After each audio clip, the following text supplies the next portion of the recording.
السلام عليكم. الله أكرم في شهره الكريم. بعد وحدة من سوالفنا العراقية، وخلنا نعتبرها نصيحة لوجه الله. الأجداد العراقيين، شو وقت راح نتعلم؟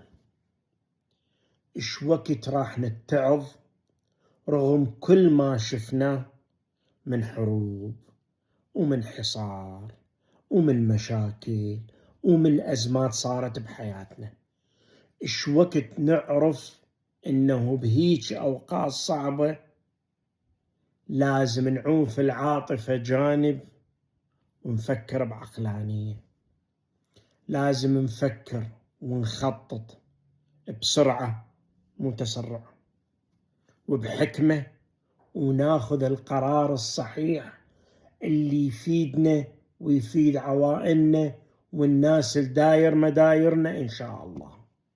الأجداد ما سامعين المثل الشعبي اللي يقول لا تبكي على اللبن المسكوب؟ بهيج أوقات عوف قلبك على صفحة وشغل عقلك حتى إن شاء الله رب العالمين يحمينا جميعا ويعبرنا هذا الوقت الصعب. والسلام عليكم ورحمة الله.